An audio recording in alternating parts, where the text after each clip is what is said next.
titre intégré ensuite dans un second temps. Claire dit, écoutez, bienvenue, je pense qu'on va pouvoir commencer la conférence. Donc nous sommes au séminaire organisé par cette édition en partenariat avec Steam sur France, un grand week-end le 5 et 6 décembre qui démarre ce matin concernant la langue des signes et les néologismes scientifiques. Nous accueillons plus de 100 personnes ce matin dans ce séminaire. Bienvenue à tous. Nous allons donc commencer cette conférence. Je passe la parole à Camille Ollier qui va vous présenter ce que c'est l'association Steam sur France et comment elle est composée. Vous gardez vos questions à la fin puisque nous pourrons avoir un petit temps de questions. Normalement, vers 11h30, toutes les questions pourront être posées aux deux participants. Merci de votre écoute. Je laisse maintenant Camille ouvrir sa caméra pour pouvoir commencer sa conférence. Tout le monde me voit?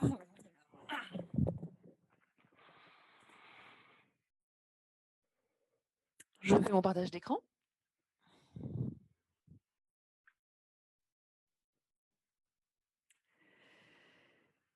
Oui, bien, je vais commencer la présentation. Tout d'abord, bienvenue à ce séminaire d'ouverture. Tout d'abord, je profite pour remercier la Cité des Sciences, Universcience, de nous avoir invités, notre association STEAM sur France à ce séminaire. C'est la première fois qu'il a lieu à distance.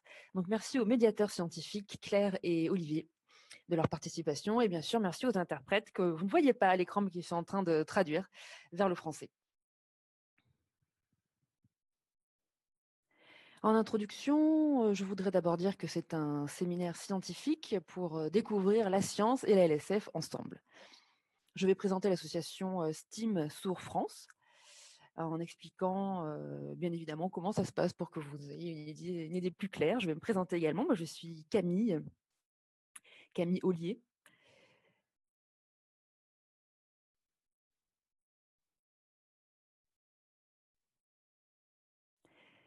Alors voici une carte de France où, oui, les sourds sont là, mais les sourds souvent sont invisibilisés lorsqu'on est dans la vie active, lorsqu'on travaille, lorsqu'on fait ses études. Souvent, on peut être isolé, chacun dans son coin, chacun dans son domaine d'expertise. Il y a des scientifiques sourds à droite à gauche, chacun dans son domaine, des chimistes, etc. Mais on ne se connaît pas forcément entre nous. Ça veut dire qu'il y a absence d'un réseau, en fait, un réseau commun, un réseau de partage, un réseau de partage de nos connaissances, notre filière, etc.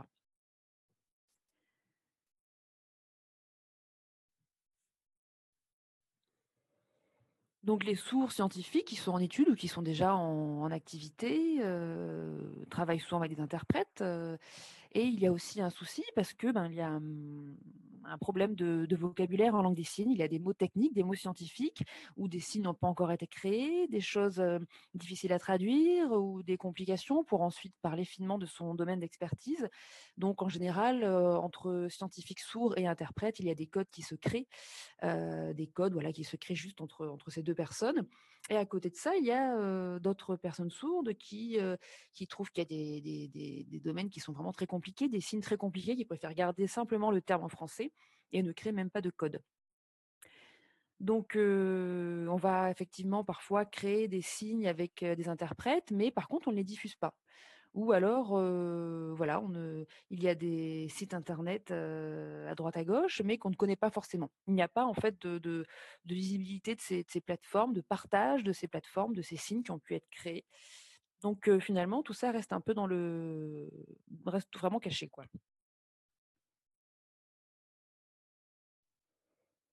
Donc, il y a une communauté signante, une communauté de scientifiques sourds qu'on ne voit pas et qui pourtant mériteraient d'être davantage connus. Donc, il y a des conférences qui se font, des vidéos, des livres qui sont diffusés pour effectivement vulgariser cette science, mais finalement, ça ne se fait que trop rarement. Il y a un manque de partage de savoir qui est quand même bien dommage.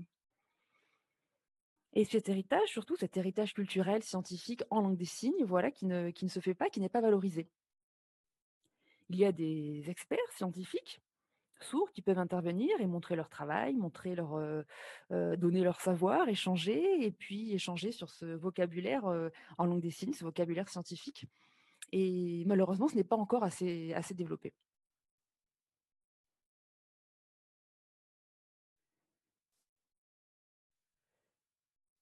Donc à ces problèmes, que je viens d'évoquer, le STEAM France essaie finalement de trouver des solutions, de trouver des réponses finalement à ces problèmes-là. Donc le STEAM, S-T-I-M, qu'est-ce que cela signifie? Donc vous pouvez le voir sur le PowerPoint, donc le S de sciences, T de technologie, le I de ingénierie et le M de mathématiques. Donc nous sommes vraiment focus, on va dire, sur les sciences dures. Nos objectifs sont multiples. Tout d'abord, nous voulons organiser des rencontres, des événements, faire des sensibilisations. On organise également des séminaires et on diffuse sur nos sites internet, l'information et le savoir en langue des signes. Et je vais développer maintenant plus précisément ces 3 points.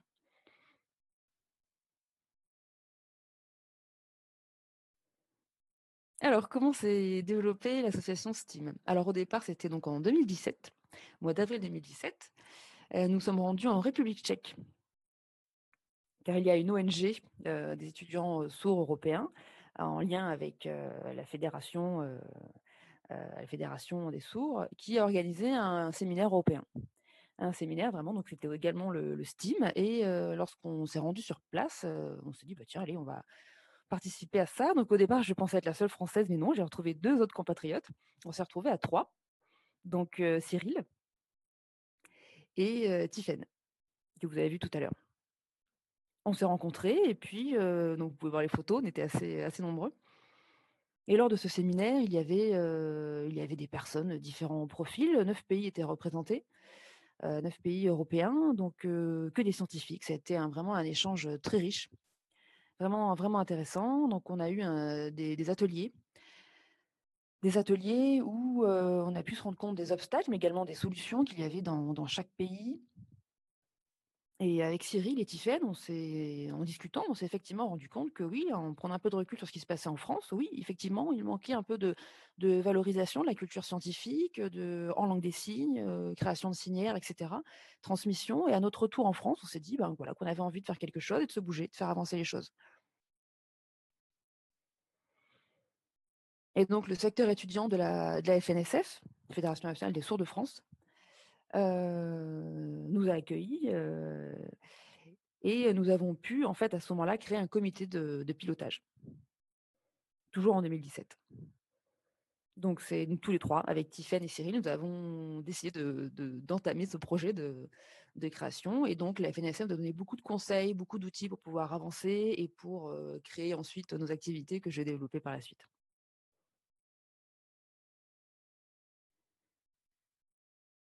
Donc pendant 2 ans, on a réfléchi à ce que nous voulions faire. Nous avons décidé de créer une association en loi 1901. Donc ça fait tout juste 1 an, c'était en décembre, 2019. Vous pouvez voir le logo, donc du STEAM, le logo de notre association. Alors peut-être que je vais décrire ce logo. Déjà la couleur, donc c'est un logo orange. Orange parce que, ben, l'orange c'est dynamique. C'est vrai qu'on a pour objectif de dynamiser un peu, ben, toute la science en langue des signes. Donc voilà pourquoi ce choix de couleur. On a mis un triangle, à 3 côtés, 3 angles parce que nous sommes les trois fondateurs, les 3 piliers de l'association. En dessous, vous voyez qu'il est écrit, STEAM, Sourds France, mais pourquoi, stipuler, France? C'est bien parce que finalement, nous ne sommes pas les seuls en fait associations STEAM dans le monde. Il y a plusieurs associations dans d'autres pays. Une association STEAM, allemande, il y a une association STEAM, hollandaise, américaine.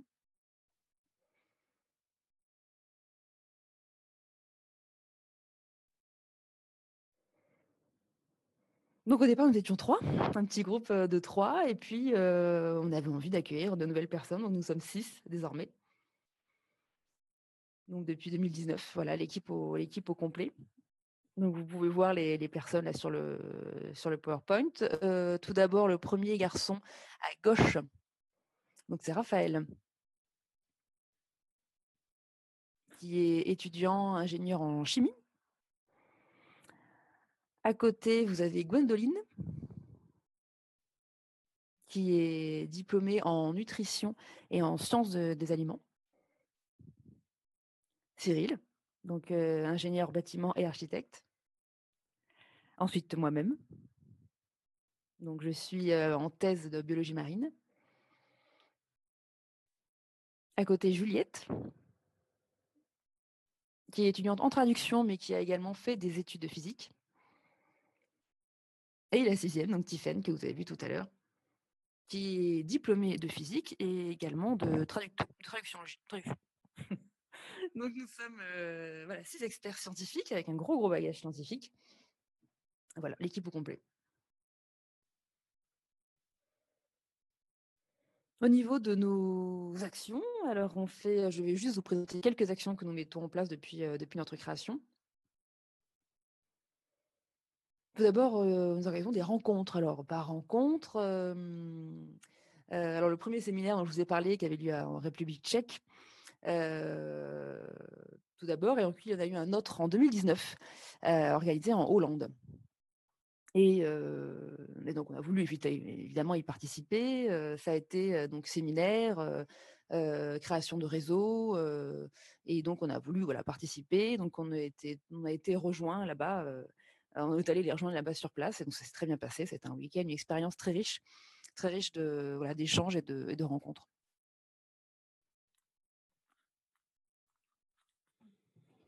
Ensuite, il y a eu, lors de la JMS 2020 là, qui s'est passée récemment, qui a lieu à Paris, c'est Tiffaine qui a présenté une conférence à l'EHESS, donc l'École des hautes études en sciences humaines. Et elle est intervenue en fait, sur l'idée de néologisme scientifique, de création de signes scientifiques.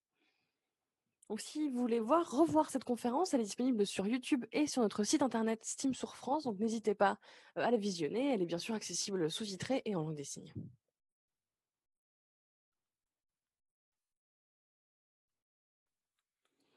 Alors, pourquoi organiser des séminaires finalement? Évidemment, les séminaires, c'est un objet de rencontre et c'est aussi, l'idée de développer son réseau puisque, nous sommes tous, ensemble et nous souhaitions, organiser des rencontres et des conférences. Et puis les conférences, c'est aussi des experts scientifiques, eux-mêmes qui peuvent présenter des sujets. Un physicien, par exemple, qui peut nous parler, voilà, de son expertise et toujours permettre la transmission des savoirs. Alors peut-être que vous vous posez la question sur ce lexique scientifique en langue des signes. Qu'est-ce que ça veut dire? Alors je vais en parler un petit peu plus avant.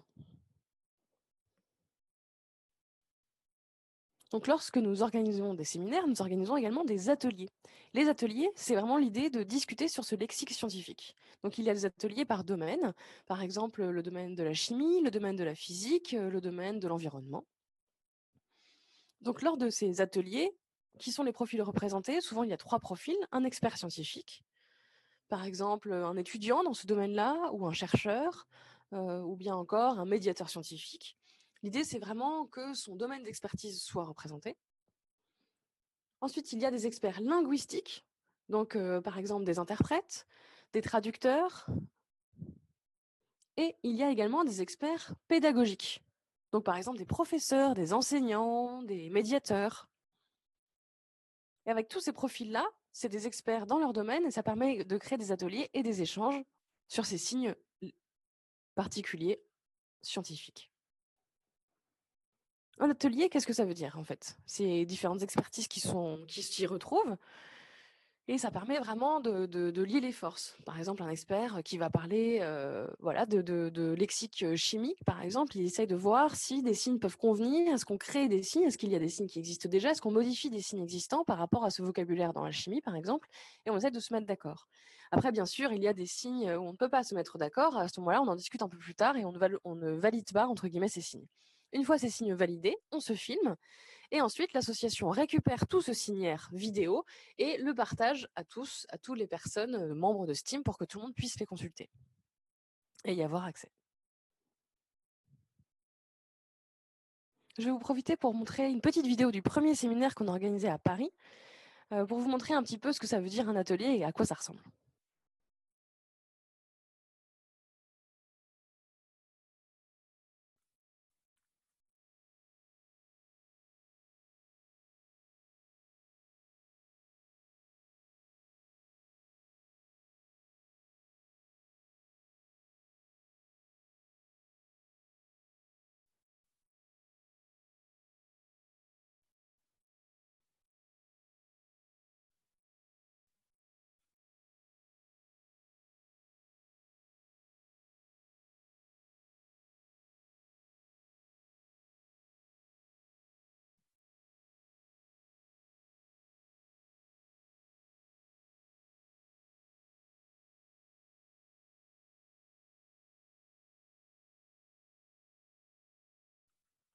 Voilà, donc vous avez vu un petit peu ces ateliers, c'est comme ça que ça se passe en fonction des différents domaines. Et après, on se filme lorsqu'on est d'accord sur le lexique qui détermine le concept. Donc je vous donnerai ensuite le site internet où on peut consulter ce lexique. Donc finalement, avec tous ces ateliers, tous ces workshops, on a récupéré en tout plus de 300 signes qui sont déjà validés par notre communauté. Après, attention, ces signes-là que nous avons créés ne sont pas encore officiels, je dirais, et validés par l'Académie entre guillemets de la langue des signes. Ce sont des propositions de signes, des propositions de signes qu'on peut partager ensemble et en discuter. Bien sûr, la langue des signes est vouée à toujours évoluer, donc il y a des choses qui peuvent bien sûr changer, être modifiées. L'idée, c'est voilà, c'est des propositions de signes qu'on peut récupérer si on le souhaite, qui ne sont pas validées officiellement, évidemment. Donc c'est en lien aussi avec la conférence que Tiffany a donnée au JMS, là j'en parlais en septembre 2020, qu'on peut voir justement sur YouTube. Vous pouvez creuser davantage ce concept en fait de création de signes. N'hésitez pas à la visionner.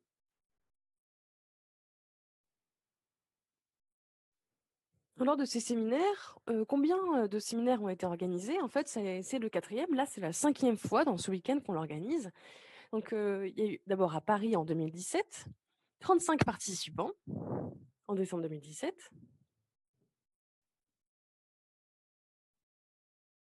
Le deuxième a eu lieu à Toulouse. C'était en mai 2018 et il y a eu 23 personnes qui ont participé.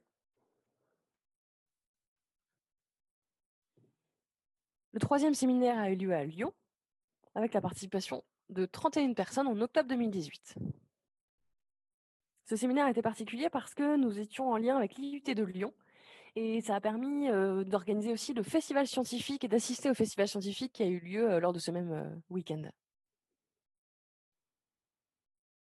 Et le quatrième séminaire a eu lieu à Rennes en mai 2019 et a réuni 31 personnes. Alors le cinquième, normalement, à cause de la situation sanitaire, nous avons essayé de l'organiser, mais ça a été compliqué. Donc on a décidé finalement de l'organiser à distance pour la première fois. Donc ça va être un petit test aussi pour nous lors de ce week-end d'aujourd'hui et de demain.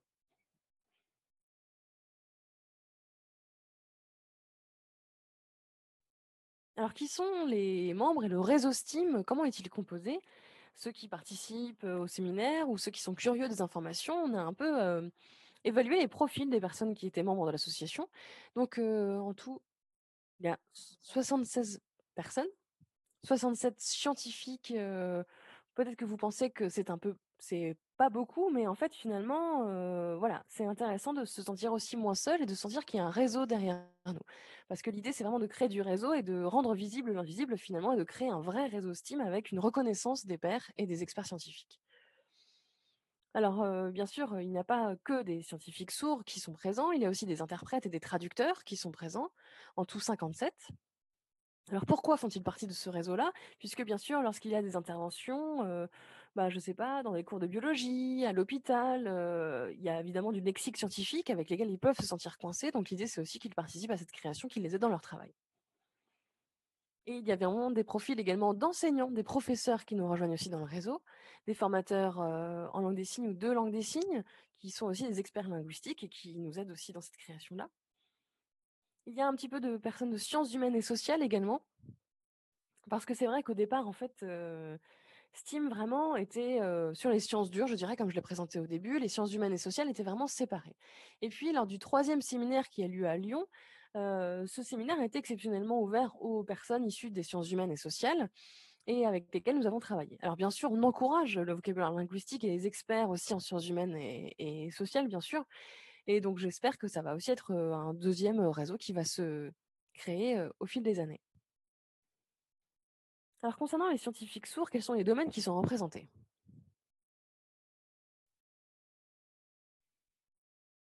Donc en tout, il y a 67 scientifiques sourds avec donc ce réseau STEAM que nous avons créé.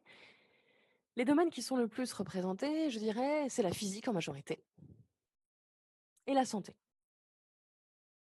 Bien sûr, il y a des personnes qui sont médecins, infirmières, soignants, qui font partie du réseau STEAM, bien sûr, puisque ce lexique scientifique, hein, de la physiologie, l'anatomie, la biologie, c'est aussi, bien sûr, en santé. Et puis, il y a aussi des interprètes qui travaillent dans le réseau de santé pour traduire des rendez-vous médicaux, des consultations qui peuvent se retrouver coincés avec ces néologismes et donc qui font partie du réseau. Il y a également les domaines de la chimie, des mathématiques, de l'informatique et également des médiateurs scientifiques, puisqu'ils sont bien sûr experts de la transmission du savoir, qui sont présents avec nous.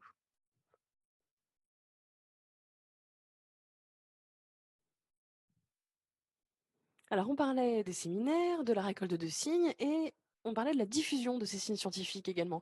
Donc, bien sûr, nous avons un site internet. Donc, n'hésitez vraiment pas à noter, hein, ce lien qui s'affiche dans votre écran et aller voir sur ce site internet-là ce que nous proposons. L'idée, en fait, dans cette proposition de création de signes, c'est vraiment de proposer une meilleure visibilité de ces signes.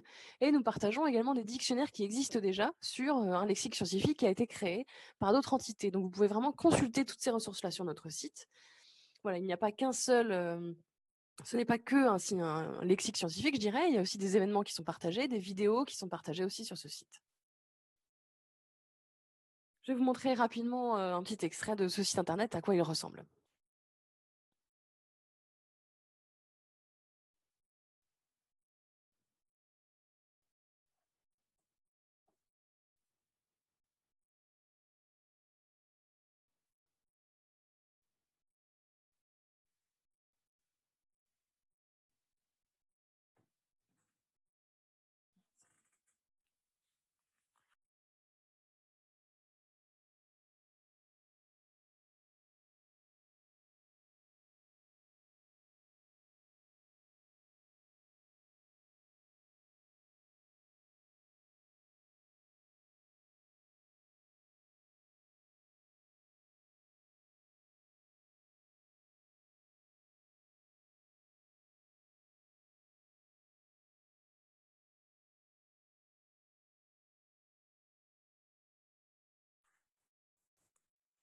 Donc le site internet ressemble à ça. Si vous avez envie d'en savoir plus, n'hésitez vraiment pas à le consulter, il est à votre disposition. Donc la diffusion de ces signes-là et de ce savoir n'est pas que par le site internet. On organise également voilà, des petits documentaires sur Facebook, par exemple, des petites séries. Là, on a beaucoup parlé récemment, évidemment, lors du premier confinement, qui a lieu en mars dernier. On a vraiment beaucoup travaillé, avec sur les réseaux sociaux. Donc vous avez peut-être déjà vu, la petite vidéo sur le Covid-19.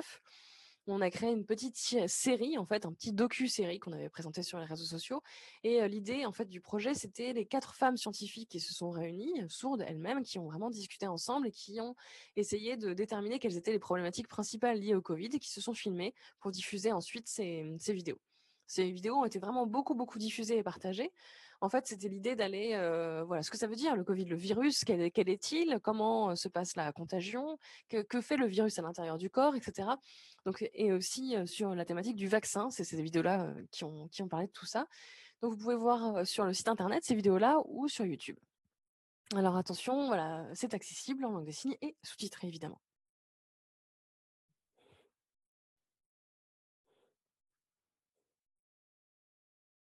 En parallèle, nous organisons aussi, des petits jeux, notamment des jeux sur, la science et la langue des signes. Donc nous avons organisé un quiz Kahoot, par exemple, qui était en ligne en fait et donc les personnes peuvent répondre aux questions en ligne à distance. Donc c'est vraiment, super et ne ratez pas d'ailleurs le prochain quiz qui est lié, à la science, et à Noël qui aura lieu, le jeudi 17 décembre à 8h30. Ce sera un Facebook Live.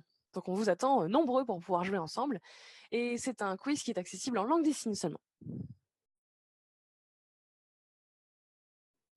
Nous avons aussi, lors du deuxième confinement là, en octobre dernier, l'organisation des séminaires était bien sûr plus compliquée, donc on a décidé de créer des conférences sur Zoom justement à distance pour que les personnes puissent, suivre même confinées des experts scientifiques qui venaient partager leur savoir en langue des signes et expliquer leur travail, soit sur leur expertise de travail, soit en général sur la science. C'était accessible en langue des signes seulement, mais bien sûr les vidéos sont enregistrées et diffusées et les sous-titres sont enregistrés a posteriori, donc vous pouvez reconsulter ces conférences sous-titrées.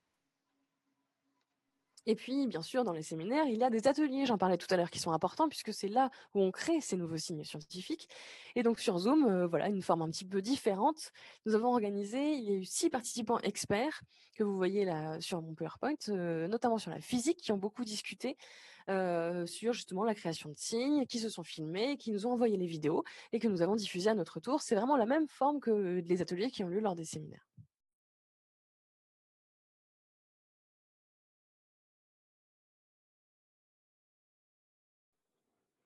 Alors, il y a eu plusieurs actions et quels sont nos projets finalement à venir maintenant? On souhaite vraiment à créer encore plus de partenariats, par exemple le partenariat avec la Cité des sciences d'aujourd'hui, mais aussi d'autres partenaires avec vraiment d'autres projets scientifiques, toujours en lien avec la langue des signes. C'est vraiment ce qu'on souhaite créer davantage. Et puis on souhaite aussi cibler davantage les jeunes. Des projets qui sont vraiment axés sur les jeunes, puisque pour nous, la transmission des savoirs est fondamentale. Et avoir un modèle scientifique aussi, une personne sourde experte en sciences, est très important pour les jeunes et pour les enfants. Donc l'idée, c'est que, par exemple, pourquoi pas, on embauche des jeunes stagiaires sourds, par exemple, dans les différents lieux de travail, des experts qui font partie du réseau. Et on cherche également des subventions pour pouvoir augmenter davantage notre force de frappe, hein, et nos projets, puisque pour l'instant, toute l'équipe est bénévole, donc ce n'est pas forcément évident. Donc on essaie de chercher des financements pour pouvoir vraiment aller plus loin, en fait, et avoir une faisabilité plus évidente avec de l'argent. Et puis, on va organiser également des rencontres européennes avec les scientifiques sourds, mais en France. On aimerait bien en 2022 organiser pour la première fois, voilà, un camp européen scientifique, je dirais, avec, en France, avec tout le monde qui viendrait de partout. Donc un camp entre guillemets, ce serait, voilà, un camp d'été, un séminaire, un petit peu un modèle un petit peu, mixte comme ça pour échanger encore une fois sur les lectures scientifiques. Et puis on profite, enfin en dernier lieu, on a évidemment des liens et on aimerait bien aussi profiter pour en faire des formations, notamment à destination des interprètes, puisque les interprètes interviennent souvent dans des lieux, avec des notions ou des concepts scientifiques, qui n'ont pas forcément qui sont difficiles à traduire en langue des signes. Donc l'idée, c'est de donner des meilleurs outils à ces professionnels pour que la traduction soit plus à l'aise, plus fluide et que les bénéficiaires aussi, réceptionnent, du vocabulaire plus fluide. Eh bien, écoutez, j'espère que ça a été clair, que vous savez ce qu'on est maintenant, l'association STEAM sur France, que vous savez qui on est. Si vous souhaitez plus d'informations, n'hésitez pas à nous contacter par mail, hein, les coordonnées s'affichent sur votre écran. Et si vous voulez voir plus de vidéos, évidemment, nous avons une chaîne YouTube ou sur Facebook où vous avez tous voilà, nos ressources qui sont. Et puis, bien sûr, sur notre site internet. Donc pour l'instant, ce site internet est encore provisoire, il n'a pas encore été officialisé. On souhaite justement avoir des subventions pour avoir une forme numérique et internet qui soit meilleure. Mais bien sûr, elle est consultable quand même malgré tout. Écoutez, merci beaucoup pour votre écoute.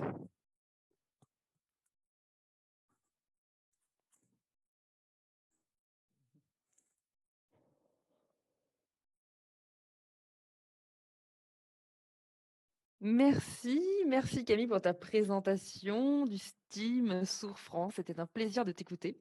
Maintenant, nous allons passer à la deuxième partie de conférence. Les questions seront pour tout à l'heure 11h, 11h30, mais tout d'abord place à Olivier Fidalgo, qui vient d'Univers Science et qui va vous présenter Univers Science. Voilà, vous pouvez désormais voir Olivier.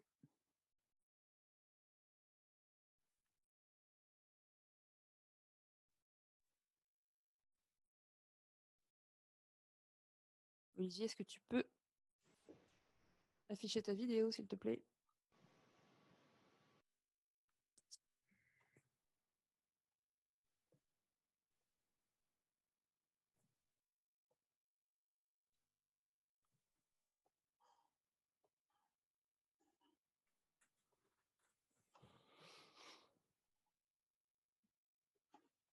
Parfait. Merci Olivier, je te cède la place pour ta conférence sur la création de néologismes scientifiques, culturels, technologiques, industriels. Olivier, es-tu prêt? C'est bon pour toi?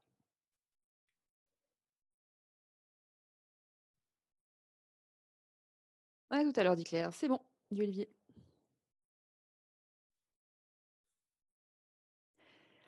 Bonjour! Bonjour à tous, donc je suis Olivier Fidalgo, je suis chargée d'accessibilité pour le public sourd et malentendant à la Cité des Sciences et tout d'abord, j'ai vraiment envie de remercier la bibliothèque scientifique de la Cité des Sciences et bien sûr le STEAM Sourds France, vraiment qui ont organisé cet événement, ce week-end de séminaire sur la création des signes scientifiques. Donc vraiment, c'était très intéressant.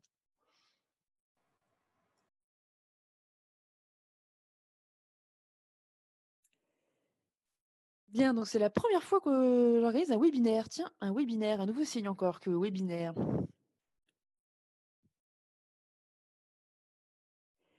Donc on va voir par la suite. Justement, webinaire, ça colle bien avec cette idée de nouveaux signes.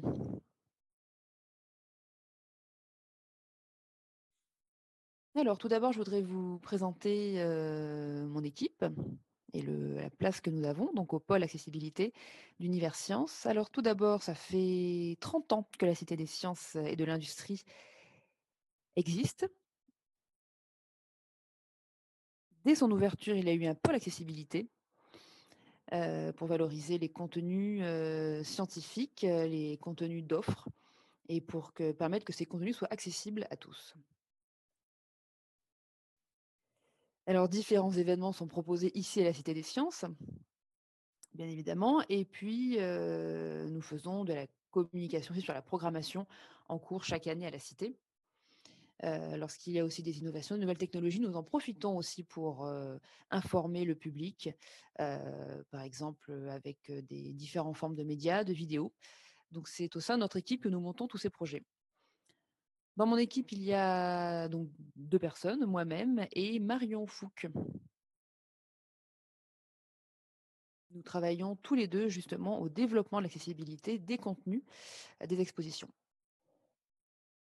Nous sommes également de médiateurs et nous essayons de trouver des solutions d'accessibilité pour les différents publics. Nous mettons en place des contenus audiovisuels, avec des traducteurs LSF, incrustations, et cetera. Il y a des sous-titres en français. Il y a des textes en français simplifié. Il y a des pictogrammes et du contenu pédagogique accessible. Et donc, l'important, c'est qu'effectivement, tous ces contenus soient diffusés aussi sur internet pour, le public sourd, malentendant, qu'ils soient signants, que ce soit également des interprètes ou, des experts, des étudiants, des enseignants, des formateurs, des chercheurs, qu'ils soient chercheurs en linguistique. Nous adressons à un large public et nous leur permettons d'avoir accès à tout ce contenu scientifique et donc on est en lien avec le Palais des Découvertes également, nous avons des contenus effectivement très riches. On pense aux jeunes, et bien évidemment, aux jeunes, étudiants, aux enfants, ce public aussi qui a besoin de se nourrir de tous ces contenus scientifiques.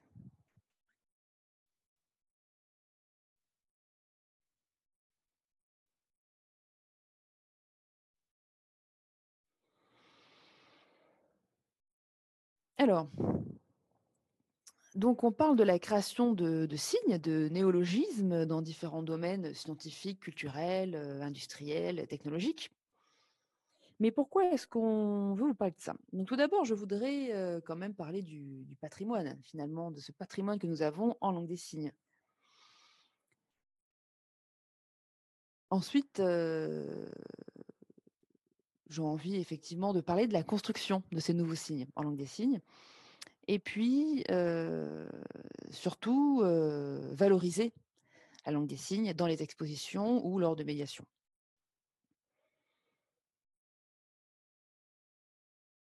Alors c'est vrai que dans notre équipe, on a pu créer beaucoup de signes en lien avec les expos et avec le contenu que nous mettons en place. Et après ces signes, l'objectif c'est bien évidemment de les diffuser. En technologie, par exemple, en sciences, bon, plein de choses se diffusent. On peut voir plein de nouvelles vidéos. Heu, il y aura quelques surprises à la fin aussi, je vais vous montrer ça tout le long. Mais tout d'abord, parlons du patrimoine. Je voudrais parler de Guy Bouchauveau. Guy Bouchauveau, qui a été embauché, il y a 30 ans par la Cité des sciences et de l'industrie. Donc c'était il y a 30 ans déjà. Aujourd'hui, on parle d'univers sciences, qui est donc, le rapprochement entre la Cité des sciences et le Palais des découvertes. Mais quand même, il y a 30 ans, au départ, Guy Bouchauveau, que vous voyez donc sur la photo à côté de moi, a été, le premier animateur sourd, qui était mais vraiment passionné de science, qui a développé énormément de concepts et qui a eu une langue des signes extraordinaire. Et c'est grâce à cet homme vraiment, heu, que, voilà, qui a fait naître tout ça, qui était tellement curieux des concepts et surtout qui voulait partager tous ces concepts, qui voulait vulgariser la science. C'était tellement, tellement incroyable au niveau que ce soit scientifique, culturel, technologique et jusqu'à aujourd'hui. Tout ce que nous avons aujourd'hui finalement, c'est grâce à monsieur Bouchauveau qui a réussi à transmettre et à créer ce signal. Donc cet homme, Guy, a créé un signal vraiment très, très iconique et surtout de manière très pédagogique, très visuelle. Et aujourd'hui encore, nous utilisons, ces signes-là. Dans l'équipe, ma collègue Marion Fouque et moi-même, heu, aussi avec Claire Horry, Éric Lavrine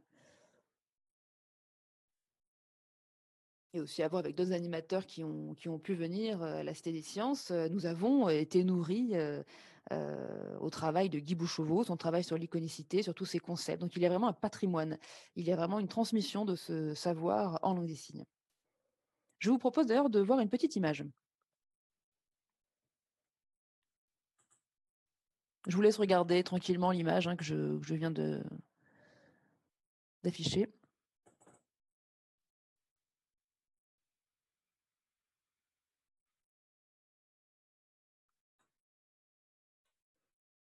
Et alors, je vous demande par contre de ne pas prendre de photos de ce dessin, car vraiment c'est tout droit réservé. Ça a beaucoup de valeur, effectivement, ça fait partie des archives. On va faire en sorte de le garder, mais c'est un dessin que Guy Bouchauveau a lui-même fait il y a quelques années. C'est vraiment son travail. Il travaille comme ça en rencontrant des chercheurs, en rencontrant des scientifiques, des médiateurs, scientifiques, des experts, au sein de différentes expositions. Il a rencontré énormément de monde comme ça, avec des interprètes. Il a pris des notes de tout ce qu'il a pu apprendre et il a essayé de transposer ça en dessin. C'est aussi un grand dessinateur, donc on a énormément de pages illustrées, heu, de choses qu'il a mis comme ça en signes en dessin pour ensuite en faire des signes très, très iconiques, très visuels que tout le monde peut comprendre. Donc il a créé énormément de signes, énormément de contenus, pédagogiques directement, en langue des signes. Énormément de contenus, qui nous sont transmis et qu'il faut, désormais diffuser plus largement. Alors cette image donc est un exemple qui permet de prendre conscience du système solaire, de l'univers en fait. Donc on voit sur cette image le soleil, le système solaire.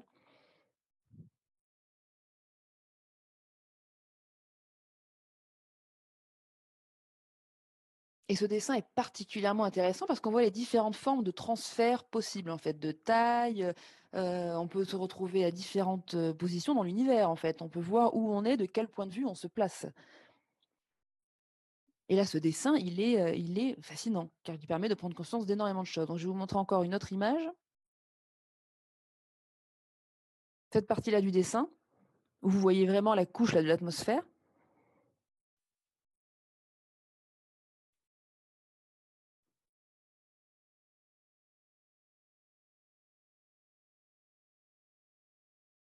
Donc pour l'atmosphère, il signait ça comme ça, atmosphère. Donc c'est car lui-même en fait avait fait cette découpe, vous voyez? Cette découpe de l'univers avec, toutes ces couches. C'est incroyable, les l'inventivité qu'il avait au niveau pédagogique pour, réussir à faire, à transposer ça en langue des signes et faire cette découpe. Donc on a plein d'images comme ça en stock, créées par Guy Bouchauveau. Je vais vous montrer encore une autre image.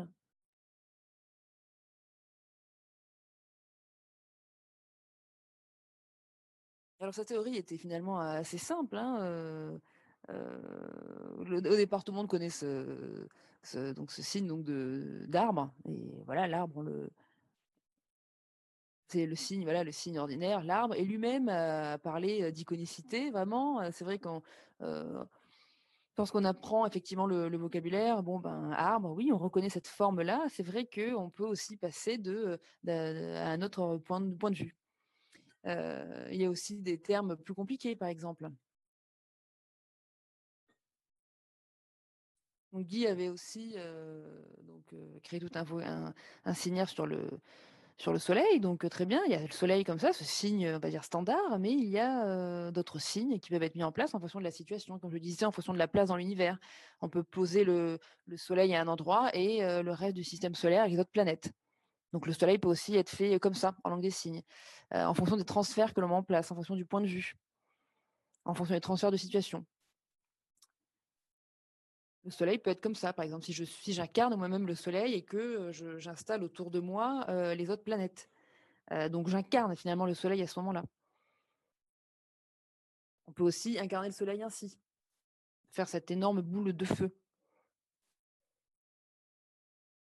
Il a mis en place énormément de signes en fonction du contexte, en fonction des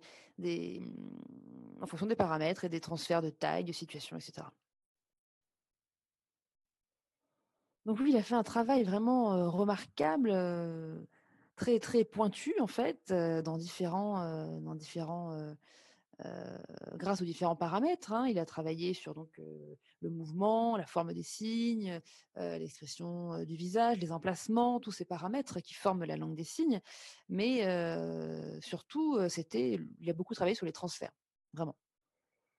Vraiment sur les transferts, donc il a fait un travail très, très pointu sur les sciences et donc sur comment capter, voilà, visuellement une information et ensuite, transposer ça en langue des signes, que ce soit pour les sourds, mais également pour les entendants.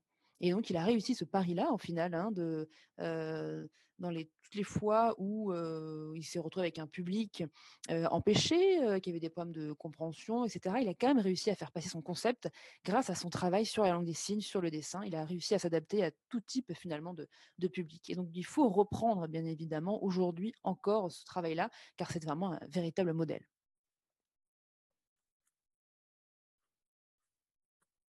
Et aujourd'hui, il le disait d'ailleurs très clairement, en fait. Honnêtement, c'est ce qu'on disait tout à l'heure, les signes ne sont pas validés officiellement. L'idée, c'est de les transmettre et de voir si les communautés s'en emparent, en fait. Si la communauté linguistique s'en empare réellement ou pas. S'ils prennent ou pas, finalement. Donc, bien sûr, parfois, certains signes fonctionnent bien. Et puis, comme toute langue vivante, certains signes sont oubliés, finalement. Mais on se rappelle bien, avant, il y avait des signes, par exemple, comme le Minitel. Ce signe-là, tel que Minitel, aujourd'hui, en langue des signes, il a un petit peu disparu, bien sûr, puisque les technologies ont évolué, les signes avec eux. Mais pour autant, ce signe Minitel raconte un petit peu une histoire. C'est quand même un patrimoine qu'on veut garder. Donc aujourd'hui, même s'il disparaît un petit peu de nos discussions, je dirais, eh bien, c'est quand même un patrimoine qu'on peut transmettre. Et donc tout ce patrimoine-là qui vient de Guy Bouchevaux, c'est aussi grâce à lui, c'est aussi grâce à son travail qu'aujourd'hui, on utilise ces signes-là. Donc sa méthode était vraiment sur les différents paramètres de la langue des signes. Voilà, s'il n'était pas satisfait de la clarté du signe créé, il ne le diffusait pas. Il était vraiment très pointilleux là-dessus.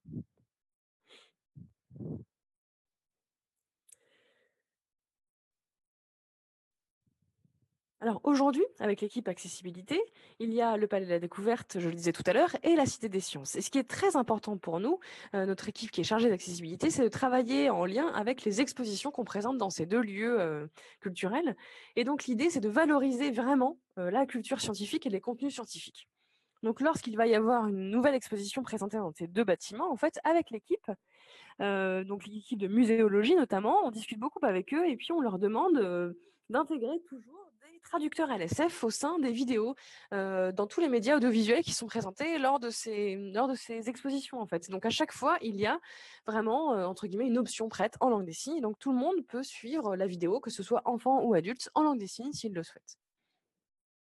Alors c'est vrai qu'au départ, les équipes des expositions, hein, de muséologie, à chaque fois qu'ils nous présentaient des contenus scientifiques, c'était intéressant et on récupérait beaucoup de lexique propre, évidemment, à chaque exposition.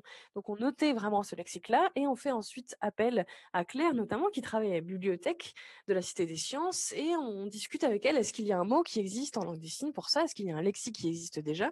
S'il n'a pas de lexique, on le crée alors et on fait des recherches en fait théoriques sur, parfois on est un petit peu coincé, donc on fait des recherches vraiment pour pouvoir, déterminer un nouveau signe en langue des signes.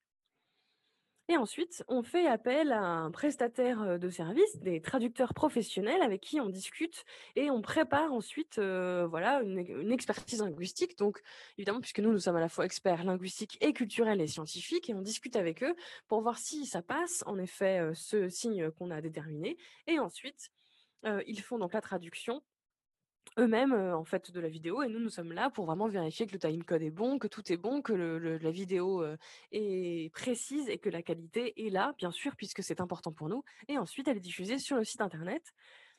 Alors pardon, sur le site internet, bien sûr, mais aussi, lors de l'exposition, elles sont placées vraiment, côte à côte, en fait, comme des cartels qui sont à disposition de tous. Ce qui est important pour nous dans l'équipe chargée d'accessibilité, c'est vraiment de valider, en fait, ces signes-là et que vraiment la tout le monde soit au rendez-vous, en fait. L'idée, c'est qu'on puisse, bien sûr, prendre conscience de ces contenus scientifiques. Ça peut être aussi à destination des interprètes qui ont besoin de préparer des futures expositions, des futures interventions ou des médiateurs scientifiques et des interprètes qui travaillent ensemble, bien sûr, pour avoir du contenu en langue des signes et des lexiques en langue des signes à leur disposition. C'est vraiment ça qu'on souhaite, c'est donner valoriser, en fait, ce contenu scientifique à la disposition vraiment de tous les experts du domaine, interprètes, médiateurs scientifiques, personnes sourdes, publics et cetera.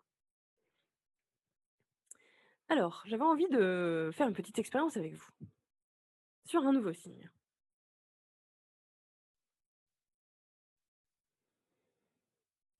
Par exemple, vous voyez le mot qui est affiché à l'écran. C'est le mot que je ne veux pas donner en langue des signes, je le laisse afficher en français. Donc j'ai écrit le mot à l'écran. Lorsqu'une personne utilise ce mot-là en langue des signes, elle le signe comme ça. Alors, moi je me suis intriguée. Est-ce que c'est quoi? C'est un fleuve? Et du coup, on l'a baptisé comme ça avec le signe, le mouvement de fleuve, mais avec le S. J'étais, c'est un peu gênant, je n'étais pas très convaincue. Donc j'ai pas dit que la personne avait faux, bien sûr, mais je ne suis pas convaincue par ce signe-là. Parce que j'ai l'impression que c'est un bébé qui pousse une poussette ou quand on fait les courses, on peut pousser un caddie aussi de cette façon-là. Donc je trouve qu'il n'est pas représentatif de vraiment ce que c'est, en fait, ce mot-là, parce que c'est la Seine. Donc avec, mon équipe, on a fait plusieurs propositions.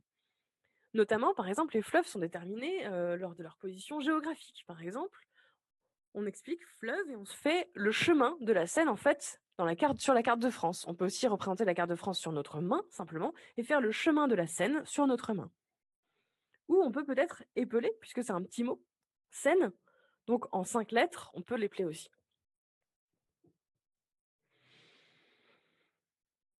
Et c'est intéressant parce que c'est pas, voilà, moi qui ai eu l'idée, moi qui décide de valider ou non un signe, pas du tout. L'idée, c'est vraiment que chacun soit convaincu. Si les personnes qui utilisent scène comme ça, avec le S, qui bouge dans l'espace, ils sont convaincus par ça, aucun problème puisque c'est compréhensible de la communauté. Mais pourquoi pas une autre méthode plus simple, plus iconique que je proposais, donc France avec la main et la trace du fleuve avec le doigt. Autre mot qui est affiché à l'écran, développement durable. Souvent, on fait développement durable en français signé, donc le signe développement et qui dure.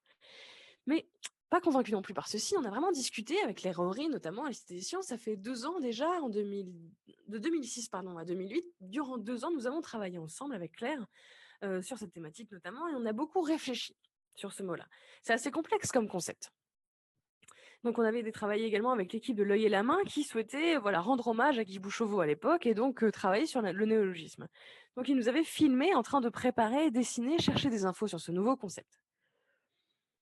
Et puis finalement, était sortie de toute cette réflexion la Terre, avec les 3 critères qui la représentent: l'environnement, la société et puis les humains.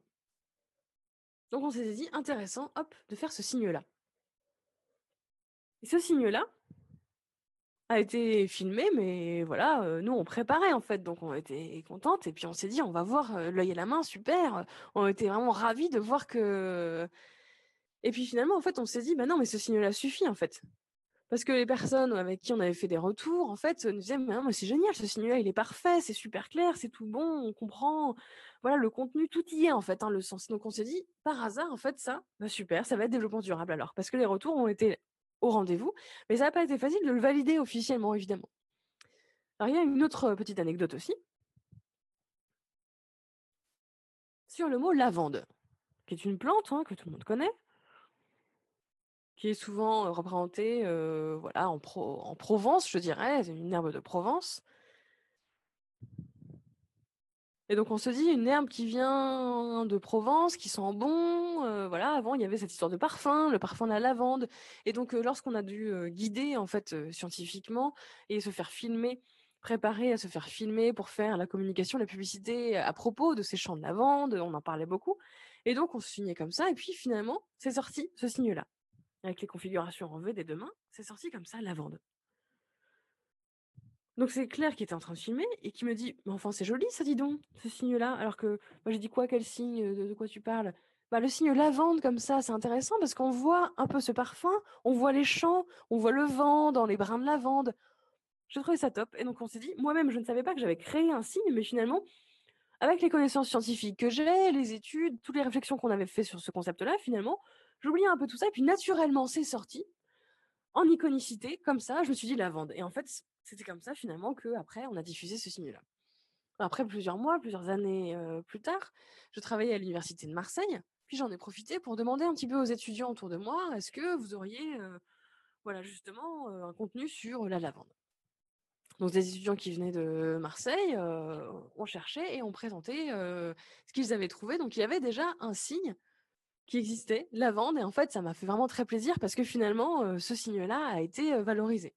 Donc ils m'ont expliqué tout ça et ils ont vraiment il y a eu une vraie recherche, hein, étymologique là-dessus et tous les retours étaient très intéressants. J'étais vraiment convaincue, de ce signe-là. Donc c'est comme ça, par exemple, que la vente s'est diffusée. Une autre personne, Darwin, donc évidemment personne célèbre, à l'origine de la théorie de l'évolution, évidemment, scientifique et donc au départ, avec l'équipe, scientifique de la Cité des sciences, on parlait de les responsables des expositions qui faisaient vraiment appel à nous sur, bah, ils souhaitaient vraiment qu'on discute un peu du lexique, parce que le lexique sur de la théorie de l'évolution, elle est il est très compliqué. Et ils adoraient en plus la langue des signes, ils avaient un petit peu appris la base de la langue des signes, hein, l'équipe muséologique qui organise les expos, donc ils étaient très curieux de voir comment on allait dire ça en langue des signes. Donc on s'est réunis ensemble et on a discuté sur ce lexique qui est quand même assez complexe. Et justement, notamment sur Darwin lui-même, qui est la personne centrale dans cette exposition, on a beaucoup réfléchi.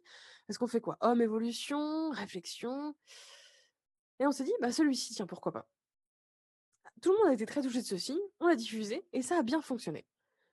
Donc vous allez voir l'image tout à l'heure, hein, de pourquoi, du comment ça on a fait ce signe-là, mais ça a bien marché. Donc c'est vraiment aussi un travail d'équipe, de réflexion.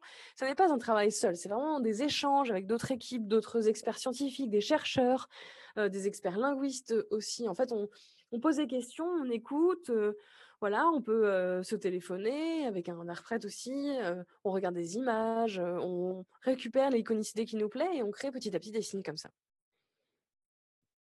Moi, je me rappelle avec l'équipe, voilà, on avait vraiment créé, tout ça et on s'est dit: «C'est bon, c'est validé».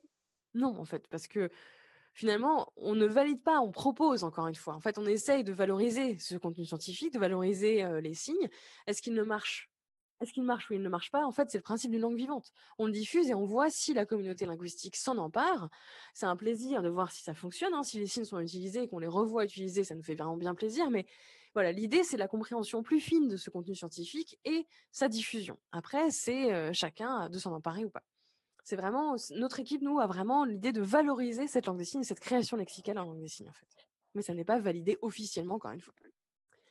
Donc, on a ce signaire qu'on essaie de créer, ce signaire scientifique. Et puis, il y a aussi l'enregistrement des tournages et l'enregistrement des vidéos. Donc, il y a la diffusion des vidéos lors des expositions in situ, lorsque les personnes se rendent sur place. Et puis, ce qui est important aussi, c'est les diffuser sur Internet pour qu'elles soient vraiment accessibles à tous sur différents réseaux numériques, que ce soit Facebook, la page Facebook de la Cité des Sciences LSF, par exemple, ou également sur d'autres pages, le Palais de la Découverte accessible, par exemple, et également sur YouTube. Il y a plein en fait de médias différents, de plateformes différentes, et on essaie de développer vraiment la richesse des vidéos en langue des signes accessibles sur ces plateformes. Puis, il y a également les conférences, déjà passées, que les personnes peuvent revoir en replay. Il y a eu des conférences sur le Moyen Âge, par exemple, sur les chiens guides d'aveugles aussi, voilà, des thématiques vraiment très différentes qui sont à destination de tous et une ressource utile à tous. Il y a également aussi des films qui sont en lien avec certaines expositions. Certains films, certains archives sont présents aussi sur ces plateformes.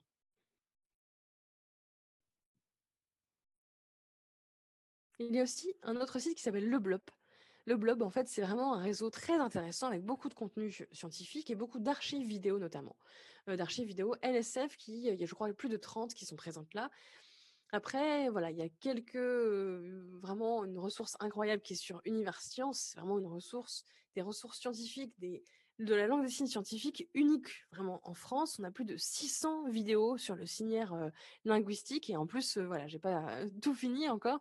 Il y a certaines, voilà, certaines vidéos qu'on ne peut pas diffuser du fait du droit d'image, hein. Donc, on réfléchit à comment diffuser malgré tout ce savoir scientifique, mais c'est une ressource vraiment qui est incroyable. Parce que voilà, il y a des rediffusions à la télévision qui sont possibles, du fait de droits d'image, mais il y a des vidéos, nous, qui sont en notre position, qui sont incroyablement riches, incroyablement intéressantes, mais que malheureusement on ne peut pas diffuser. Donc c'est une vraie réflexion sur, la diffusion et comment, accéder aux droits d'image aussi, comment diffuser ces contenus-là. L'équipe, en tout cas, est vraiment, vraiment très fière de cette ressource signée, de ces ressources en langue des signes, de ce vocabulaire scientifique qui sont à destination de tous. Ça peut être, on les a diffusés aussi, en sensibilisation à tous les professionnels qui travaillent au sein de ces établissements, la billetterie, et cetera. L'idée, c'est vraiment d'enrichir ce vocabulaire en langue des signes, ce vocabulaire scientifique, institutionnel, culturel, technologique. Donc voilà, il y a beaucoup de retard, mais on essaie vraiment de rattraper tout ça pour proposer des ressources, en langue des signes, à destination de tous. Je vais vous montrer quelques exemples d'images. Charles Darwin, par exemple, j'en parlais tout à l'heure. Voilà le dessin représentatif. C'est Claire qui dessine ces dessins, hein. Donc, elle travaille à la bibliothèque de la Cité des Sciences et c'est elle-même qui représente en dessin, à chaque fois qu'on a un signe qu'on a trouvé, elle essaye de, voilà, avec Illustrator, de rendre en fait sur ce logiciel-là le signe. Et donc, elle rajoute l'image célèbre en général et le signe qui va avec la main, pour montrer aussi le mouvement de la main. Donc c'est intéressant aussi pour les jeunes, pour les enfants, pour les professeurs qui peuvent utiliser ces ressources pédagogiques, imprimer ces dessins par exemple, faire des copier-coller, des collages. En fait, à l'école, ils utilisent vraiment ces collages-là. Ou alors ça peut être une préparation de contenu, voilà, avec, un entraînement sur la langue des signes. Il y a vraiment plein, plein de possibilités avec toutes ces ressources-là et on continue encore à dessiner aujourd'hui, tous ces signes qu'on a valorisés ensemble.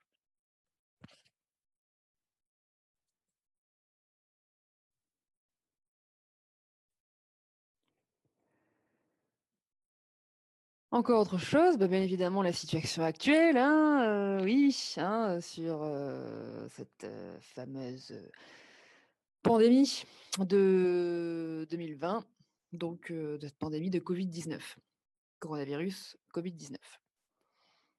Donc le Covid-19, au départ, bah oui, on se disait: «Mais il va falloir, trouver un signe, hein», on se disait: «Mais qu'est-ce que c'est que ça, ce Covid, Covid-19, qu'est-ce que ça veut dire?» Et puis, rapidement des signes se sont créés un peu partout dans le monde. Avec mon équipe, bien évidemment, on a fouillé, on a pris, on a noté, hein, tous ces signes qui émergeaient à droite à gauche. C'était plus le travail de Claire Horry, qui a pris en note tout ça et qui a fait des propositions aussi. Donc, elle travaille jamais seule, hein, on travaille ensemble, on échange tous, au sein de l'équipe et puis a émergé ce signe-là. Heu, Elle m'a expliqué effectivement, voilà, il y a eu plusieurs signes, hein, qui ont émergé, que je fais là, mais, non, il fallait quelque chose de vraiment, différencier ce signe-là des autres. Le signe là de virus, ça c'est virus en général, c'est le générique. Il y a virus, mais ça c'est typique comme ça pour le sida, le VIH. Donc chaque virus a son signe. Et là, le Covid-19, voilà, on avait envie d'un signe, voilà, on s'est dit: «Ben, tiens, celui-ci» parce que, donc il y a eu le dessin qui a été fait, un dessin assez simple, hein, les paramètres étaient bons, enfin tout était correct et puis le signe s'est diffusé petit à petit. Les interprètes aussi en avaient besoin, bien évidemment, parce qu'on commençait à en parler. Après tout le monde était libre, hein, de faire ou non ce signe. Comme je disais, hein, il n'y a pas d'injonction, hein, il n'y a jamais d'injonction, c'est toujours une proposition. Nous, ce qu'on veut, c'est que, que ça passe quoi, que ce soit compris et si c'est compris, c'est que ça marche c'est que c'est diffusable et là, rapidement, en fait, ce signe s'est diffusé. Alors pas heu, il y a eu d'autres signes, hein, également, par exemple pour Netflix, on va dire. Il y a eu énormément de signes qui se sont, développés, hein, il y a eu Netflix comme ça, Netflix comme ceci, Netflix, heu, voilà, il y a eu plein de signes pour Netflix, encore ce signe-là, enfin, On pouvait pas choisir quelque part, mais comment faire quand on a tant de propositions de signes? C'est vrai, parfois c'est complexe également, hein. Chacun est libre de prendre le signe avec lequel il se sent le plus à l'aise. Voilà, ça c'est vraiment, l'important, c'est de comprendre et la variation linguistique, c'est une richesse. Voilà, honnêtement, tout ce travail, moi je le trouve, formidable, on ne peut pas, choisir un signe et l'imposer. C'est vrai que sur internet, on voit beaucoup de vocabulaire. Après, on voit des personnes qui épellent aussi, donc chacun est libre finalement de faire ce qu'il veut avec cette langue, hein, qui est très c'est la richesse de la langue des signes. Donc c'est vrai que, dans notre établissement Univers Sciences, on a, pour nous, ce qui est important vraiment, c'est le support vidéo et la diffusion. Il faut continuer cette diffusion de la langue des signes. Il y a des nouveaux supports, que ce soit les nouveaux signes ou même du signaire plus ancien. Il faut diffuser encore, encore, encore.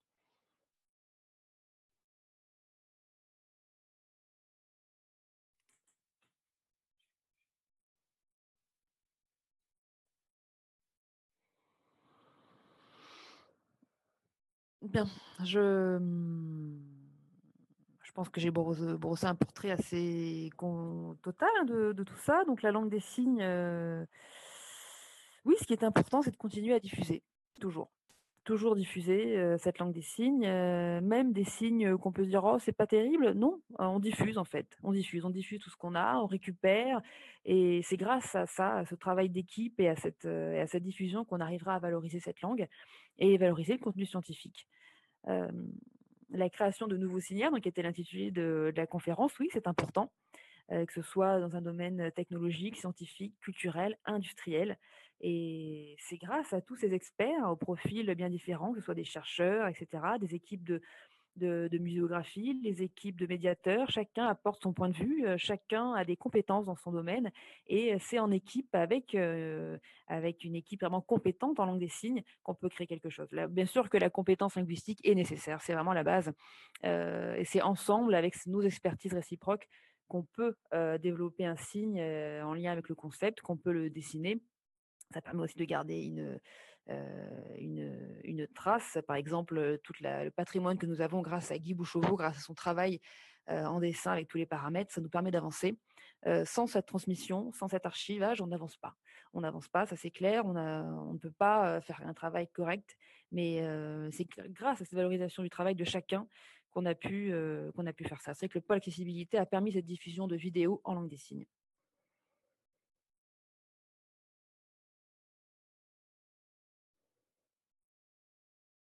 Tous les visiteurs qui viennent, au musée, à la Cité des sciences ou au Palais de la Découverte, lorsqu'ils viennent à des expos, il y a toujours en fait, des encarts, des médias en langue des signes, de l'incrustation. Donc c'est vrai que tout le monde peut se nourrir de la langue des signes.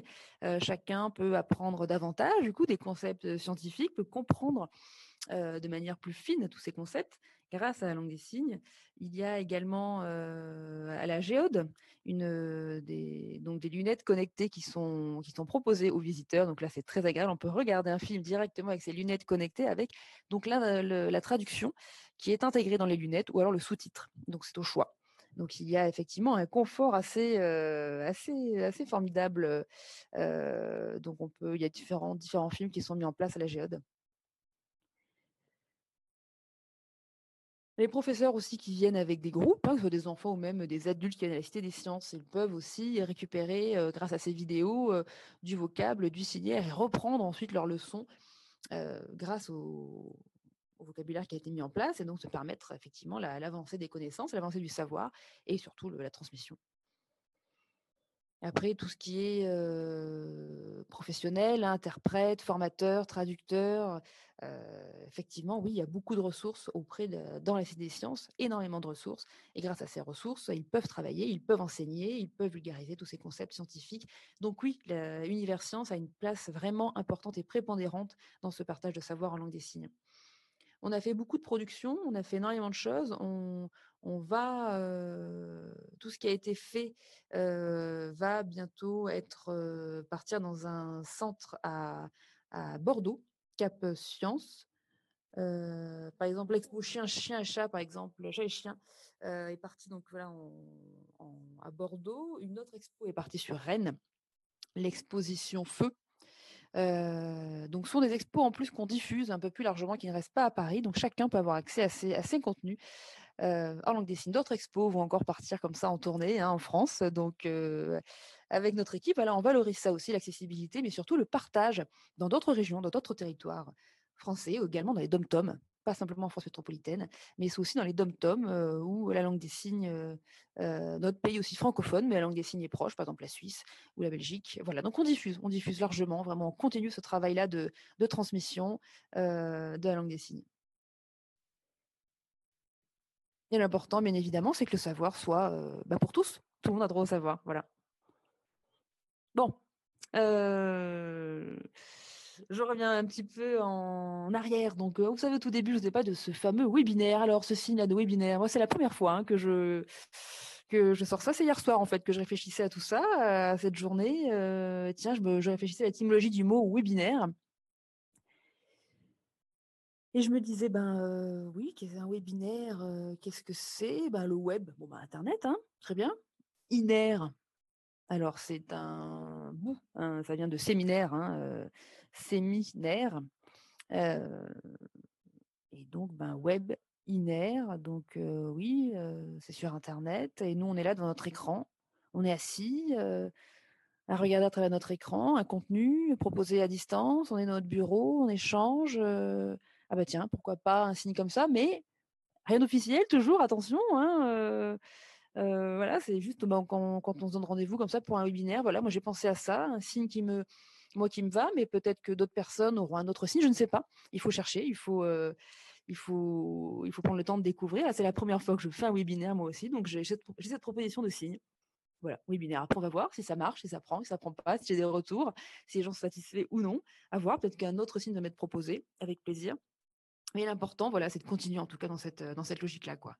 Ne rien officialiser, mais toujours proposer, c'est tout. C'est vrai, valoriser le partage de la connaissance et de la culture, c'est ça qui est primordial. Donc la langue des signes, voilà, c'est jamais ça en mouvement, quoi, c'est jamais fini. Alors avant de terminer, je voudrais tout d'abord parler de mon équipe du pôle accessibilité. Pendant le confinement, on a, on a voulu préparer quelque chose qu'on va diffuser la semaine prochaine. Ce sont des vidéos courtes hein, qui durent 2 minutes. Une première vidéo qui est science et signes. Et si vous avez quelques minutes, je vous... Ah oui, pardon, une autre vidéo interprète qui s'appelle T'as une minute. Voilà, vous voyez le... Donc c'est avec mon équipe, on a réfléchi à l'accessibilité. C'est vrai que on voulait développer davantage voilà, de vidéos en lien avec les expositions. Bioinspiration, sur l'exposition Bioinspiration, Bioinspiré.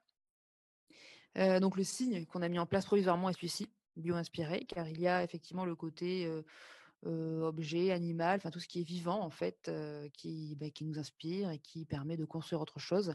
C'est au départ quand on découvre quelque chose, on va dire sur un animal, on va dire l'oiseau, l'aigle, ça a permis ensuite de construire par exemple des avions, on va dire.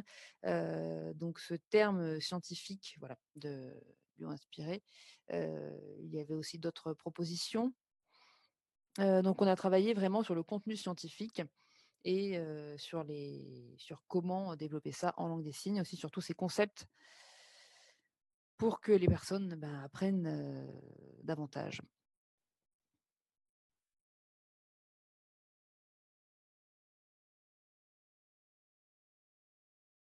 Pardon, il me manque juste une image. Je voulais montrer une autre slide, tant pis que je voulais rajouter. Donc ces vidéos qui s'appellent T'as une minute, dont je voulais parler, c'est alors le concept, c'est on prend des bouts en fait d'exposition, un thème en particulier et un médiateur scientifique responsable d'accessibilité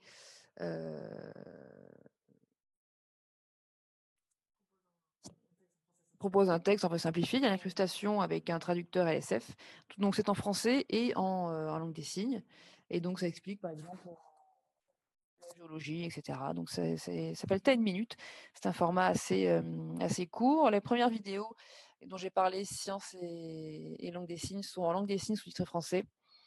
Et donc toutes ces vidéos vont être diffusées dès la semaine prochaine. N'oubliez pas également de regarder sur Facebook et sur la page de la Cité des Sciences, la rubrique Sourds et malentendants. Voilà, ne ratez pas cet événement. Voilà, je pense que ma présentation touche à sa fin. Merci beaucoup pour votre écoute. Merci beaucoup à la bibliothèque pour l'organisation. Merci beaucoup à Steam Sourds France pour leur intervention. Merci de m'avoir invité. Et merci aux interprètes qui sont là à distance et qui me traduisent. Merci également à la confiance que me donne mon équipe avec tout ce travail. C'est vrai qu'on donne notre maximum et qu'ils me soutiennent toujours en tout cas. Donc merci à mon équipe pour tout le travail que nous fournissons ensemble. Merci à tous. Merci Olivier, c'était très intéressant. Merci beaucoup.